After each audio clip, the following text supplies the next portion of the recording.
It's Sandra. Welcome to another episode of Asexualise, My Asexual Life. This is a place to be for education, entertainment, information, and lifestyle videos all about asexuality. So stay tuned. Tonight, or today, this morning, wherever you are tuning in from, I have got a movie review for you.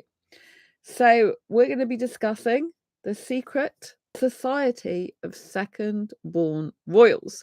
So I saw this movie on Disney Plus yesterday, and if you haven't seen the movie and you want to see it, do not watch this video because I'm going to spoil it for you. So The Secret Society of Second Born Royals, what is it about? So, as you probably guessed, it's about royalty, and there's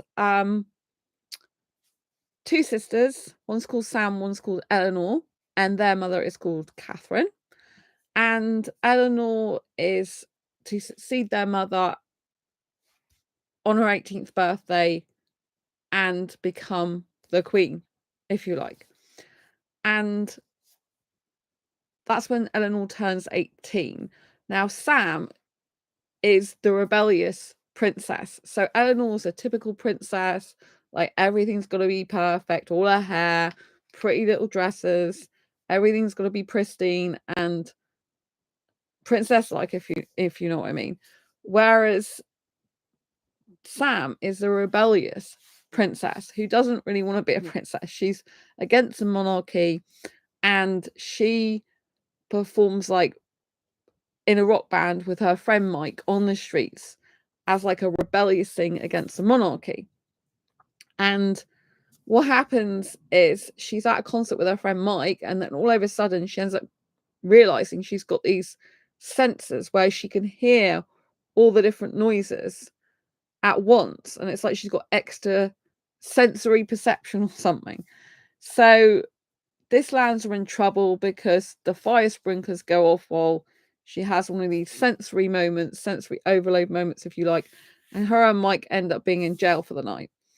And then the mother finds out, Mike's dad finds out, the mother finds out, and the mother sends Sam to a special summer school.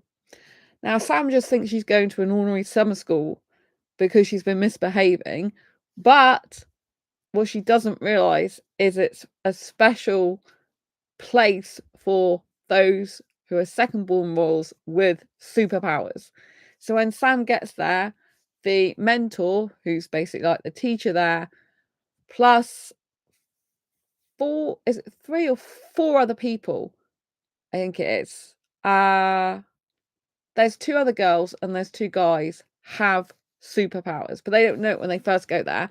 And Sam finds out that her mum is behind the facility, like the school, that has a mentor that teaches them how to use their superpowers. The mentor can self-replicate, so he can pull himself into loads of different versions of him. So that's his superpower. Sam's superpower, which was awakened at the concert, is that she is able to hear what people are saying, like it's extra like sensory perception, so she can hear from far off what's going on. Like even if it's not in her vicinity, she can hear and see what's going on. And the other people in the class, there's a girl, well, they're all like princesses, like second born royals. So they're princesses or princes. And there's Matteo, and he can control bugs. There's Tuma, Tuma, but it's weird because it sounds like tumor as in cancer tumor. So he is able to tell people what to do and they obey him, basically. There's Sunday, who's able to temporarily take other people's powers. And there's also, I can't remember the girl's name, but this other girl, she is very much like a princess that's all over social media, but she's not authentic with it. You know, she's always like staging things in her life. And her power is that she can become invisible, but she hates it because she doesn't want to be there with the others. She wants to have her phone, be all over social media, and she cares about what people think of her all the time. So she doesn't want to be in the limelight, as it were, as an invisible person, and they can't see her as she's invisible anyway, which shatters her dream. And so these all these people come together, all these prince and princesses come together to form the secret society of second-born royals. And Sam's mother is like the head of it, but Sam didn't know this. And Sam, therefore, who was against the monarchy, now has to protect the monarchy because her mum explains that this is something that's happened for generations. She's also a second-born royal, the mother is, and she said, we're here to protect the monarchy and the world, and this is our job. So the fact that Sam's rebellious actually works in her favour because she's fine with danger, she's fine with getting into scrapes, and she's fine with like not dressing up prettily. She's more like a rock chick, you know? So she doesn't care about what people think of her as well. She just wants to like live in the moment and enjoy life, right? Without having to seem like the perfect princess, a perfect daughter. But she's always kind of looking up to her sister Eleanor in the sense and feeling like rejected, that she's not as good as her sister because her sister's always like the perfect one. So the fact that Sam was dead against the monarchy but then has to protect it is kind of like weird for her, but she realizes that's what she was kind of born to do. And at first she doesn't get on well with the other students that well, but then she starts to get on well with them over time. And a girl called Sunday, who's the one that can temporarily take people's powers, she becomes like her best friend. And unfortunately, because Sam's in this like summer school, Mike is left behind where they usually live, Mike, her best friend, and she's sworn to secrecy by her mum because it's a secret society that she cannot tell anyone that she's in this secret society. So her best friend Mike, he gets left in the dark, and his dad's worried about him because he's worried that Sam will actually like get a life of her own and not need him anymore. So it's very difficult. And I really love this movie because it is superheroes. It's like a sci-fi, fantasy, action, adventure. There is a twist in it, and that is that the uncle is not actually dead, and he shows up as the baddie in prison that the mum has been holding hostage, if you like, in prison or captured. Um, for I say holding hostage, but that's I think how the uncle feels, because the uncle's turned bad. You find out that the uncle murdered Sam's father, which was Catherine's husband, and the uncle survived, but the uncle, is evil because the uncle isn't the uncle is against the monarchy, but is against the monarchy in the sense he wants to murder people over it and kill the people off.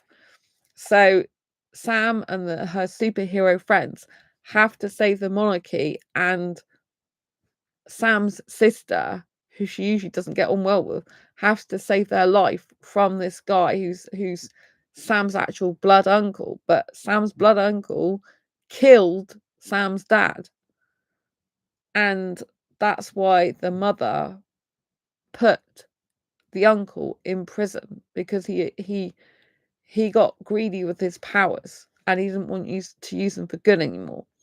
I really liked in this movie the way they showed Matteo controlling insects such as bees. I thought that was really, really interesting. I thought it was good that they've put a person who's a princess who likes being over social media and who likes, who's basically prim and proper, worries about her nails being broken, everything like that. They put her through her paces because she had to go on an exercise bike and be on in all weathers to try and get her power to, to try and get her power activated, but also to control her power, from what I understand as well, but definitely to activate it. And so she hates it, but what actually activated it wasn't that. It was the threat of going on social media as she is, with all water and stuff in her face, when they'd been what's it called it? They put her on this exercise bike, and she had snow in her face and sleet and rain and all sorts of stuff, because they were testing her powers out in all different types of weathers, but it was just artificial in the studio.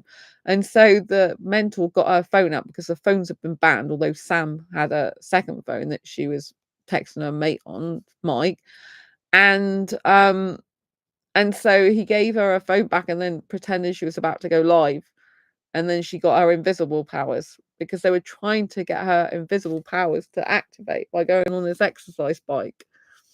And it was only because of the threat of people seeing her in that state, and she didn't want people to see her on social media in that state, that she was able to activate her powers. So I really like the fact that they all had a mixture of powers. The uncle was a twist in the plot, and there's another twist in the plot that one of the superheroes is actually a baddie too, and is helping the uncle that was in prison, that got out of prison, that came after Eleanor, who's Sam's sister. And he tries to kill Eleanor and the other like people at the event where Eleanor is being crowned queen. So I really like this movie. It's got no sex in it. As an asexual who's sex repulsed, I do not like movies with sex in them. I don't think it's necessary personally, and there was none of this sex in it. There was a really good friendship in this, so I think a lot of asexuals will love this, particularly aromantic asexuals, those that lack romantic attraction and sexual attraction, because there was a really strong friendship between Sam and Mike. You know, Mike would even put his arm around her, but he said, you know, you're my best friend. So it wasn't like he was after her sexually or because he fancied her or anything like that. It seems like they were just amazingly good friends that were so close. I don't know, I got the impression that Sam might have liked Tuma a little bit. But again, I don't know. There was a little bit of chemistry, I thought, between them, and it was more like Sam saying, "I don't like you, Tuma," and then he's saying, "Oh, I'll grow on you," and she's like, "Yeah, like a fungus." That's what she's saying. But I don't know if there's a little bit of attraction between them two, or if it's just because I'm a hyper romantic and I'm reading that into it. But I felt there might be a little bit of cheeky attraction there. But her friend Mike, I think, you know, they come across as like having a really close best friendship, and they both mean a lot to each other. Particularly, she means a lot to Mike, and she's actually not been very good because Sunday, who was the girl who can take people's powers temporarily, he felt left out because Sunday was like her new best friend. But Sunday is not as she seems. So yeah, I thought it was a really good movie. I like the fact that they brought the uncle still, you know, the uncle was actually alive. He wasn't dead like you thought in the beginning. It's a shame the father was actually dead though, but the uncle wasn't. And one of the people with the superhero powers is actually not who they appear to be, and it's deceiving them. And so you don't find that out till much later in the film though. I like the characters, I like the acting. I thought Sam was really good as the main character. The person who plays Sam, I thought she was really, really good. It's a 2020 film, so it's filmed 4 years ago. Well, it came out 4 years ago, I should say, and it's a really good movie. I like superhero movies, and this is like a little bit different to the normal superhero movies because they're all like in royalty. They're either princes or princesses. So I thought that was really good twist, you know, and I like the fact that Sam is a rebellious princess, because all too often they do the same type of storyline that, oh, you know, one princess, there's two princess sisters, and one feels more left out than the other, and one has, you know, high expectations, and they can't live up to those expectations of their other sister because their family members have such high expectation of both, but one's always got preference and favoritism, and I guess some of that plays into this. But other than that, you actually see that Sam doesn't like being a princess. She's not interested in all that. She just finds it boring, and she thinks there needs to be reform and change, and you know that she shouldn't have to do, you know, everything that she's told to do. She shouldn't have her whole life planned out for her. She should be allowed to be free to be her and express herself how she wishes, not as she's told to do in pretty little dresses and do this, do that, prim and proper. And I really loved that about the movie. I thought it was really refreshing and good. I would recommend watching the movie if you're into superhero movies, if you're into some action type of stuff. If you're into some magic stuff, then yeah, watch the movie. And yeah, let me know what you think. If you've seen the movie, please let me know. Don't forget to subscribe and hit the bell icon so you don't miss an episode. Give this video a thumbs up if you like it. If you love superhero movies, grab a copy of my fibromyalgia self-help handbook. This is autobiographical book. It shows you how to manage fibromyalgia, have less pain, more energy, and feel happy like a superhero rock star. But much of this applies to you even if you don't have fibromyalgia. So it shows you how to reduce pain in 25 aspects of your life. If you're new to asexuality, please get Asexual Perspectives book. This shows you asexuality, what it is in real life context across the asexual spectrum, and also Diary Confessions of a Hyper Romantic 78 Life Lessons to Ace Your Life. This is worth getting because it helps you in your life, love, friendship, relationships, and everything else in between. Anyway, I'll see you soon on the next video live stream. Lots of love. Take care, and don't forget to comment below if you've seen the movie. I'd love to know what you think of it. Take care. Bye.